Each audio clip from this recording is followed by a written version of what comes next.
Do I even want to show this? I'll just shift it here a bit and then put it here. There it is. Second, out of the way. Hi guys, welcome back to my YouTube channel. This video is basically going to be a recap of the last two videos I put out there. Let's be honest, those videos were boring. The first one was very slow, you know, this girl talks so slowly. That's why I actually increase the speed in my videos, because I talk really slowly, especially when I'm being serious.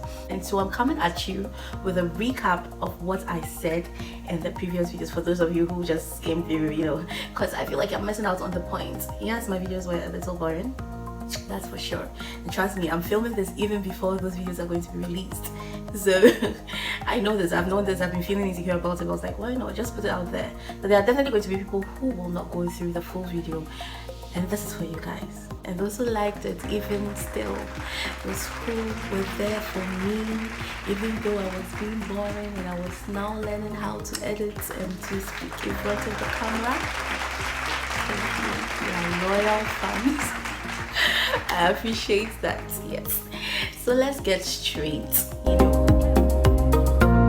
I basically talked about three things: love, the role, let me start with this finger, love, the role of a man and a woman in a marriage, you know, when people are married, what are the duties or responsibilities in the home, and then the third one was the role of a mother and a father in the family. The first thing, love.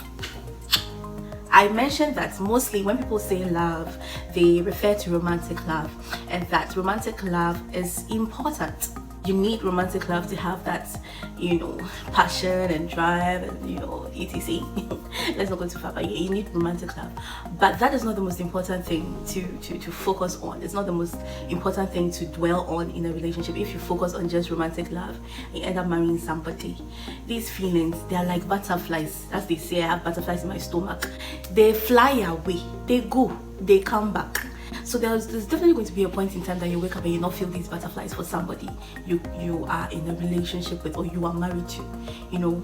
And so if you focus on just romantic love, there are going to be times that you will not feel that way about the person. So what I was saying is focus on agape, which is the general sort of unconditional love, which you actually have to love everybody with. Once you have that basis, when you have that foundation of love, romantic love is like the spice to your relationship. Let's move on. Secondly, we were talking about the role of a man and a woman in the, like a husband and a wife in a marriage.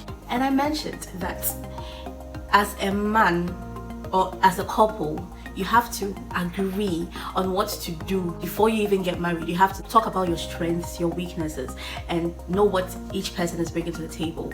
Now, I didn't mention this in the other video, but besides that, we all can attest the fact that even though some of us have weaknesses, we cannot sit in our weaknesses and decide that this is my weakness, I am not good at it, and so I'm not even going to try to do it. We are all supposed to be trying to be better people in life.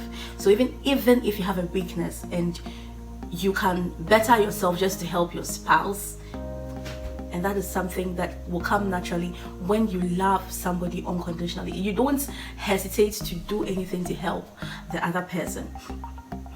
If you can help yourself, if you can better yourself, if you can turn that weakness into a mini strength, or even some people have the ability to go all the way to become, you know, a strong strength, just why not work on yourself? Anyways, yeah, so a couple just has to sit down and decide that these are what I can do, these are what you can do. Let's put these together and make it work. Now, if you are somebody who is within a couple that is not your traditional couple, mind your business. Don't go telling a man he is weak because you see him washing the dishes. It's not your business. That's what's making their relationship work. That's what's making their marriage work. If it is not your marriage and you don't want to do that in your marriage, go and not do it in your marriage, but someone wants to do it in their marriage, leave them, okay? Let them have a nice marriage, okay? The third one is the role of a mother and a father in a family. I mentioned that, what did I mention? A mother is what? If the female version of a parent, and a father is what? The male version of a parent. And so I don't think there are clear-cut roles in raising your child, especially when you're bringing them under general categories like feeding, upbringing. When I say upbringing, I mean like you know, teaching your kids moral values, etc., having fun playing with your kids, helping them with homework, all those things. General, you know, categories of these roles, both parents are supposed to have a very, very, very important role in it, else you lose out on raising your child. If you think that you are a man and your sole responsibility is to provide money, and you do not have a bond with your child, you don't try to raise your child, and you leave all the other caring things that, you know, show care to the woman, and your child grows up and only calls you because she needs money, but he also only calls you because he needs some money or some, you know, help, you know, and you feel left out, like it's not their fault, it's your fault. Yes, I'm going to say it's your fault. Be part of your child's life. Don't leave roles to one person, whether it's the mother or the father. When it comes to discipline, it has to be both ways. Women, I've realized women would prefer to let the man discipline their child, and you know, kids will grow up hating their fathers or being very, very scared of their fathers because the woman always left the man to discipline the children. That's not fair. You have to be able to discipline your kids whether the man is there or not, and you guys have to also decide on the way you are going to discipline your kids together, so that there will be no disparity, there will be no inconsistency when it comes to that thing confuses kids. Mommy is, oh, let me just talk to you, and then he's like, I will strip you, I'm not even going to try to listen to why you did it, I'm just going to come together and decide on the way to discipline or to raise your kids. Now, I think this is the end of my video. If you want an in-depth discussion on this, you can go click the, I think it's going to be here. Guys, I really have waited for a very long time to do this. It's going to be on this side of the screen. If I'm wrong, then it's on this side of the screen, but I did it anyways, the two videos. Thanks for watching, thanks for coming, thanks for staying and watching all the way to the end of the video. I hope you liked it. Please please please like, comment, subscribe and share. Until then, I'll see you in the next video. Ciao.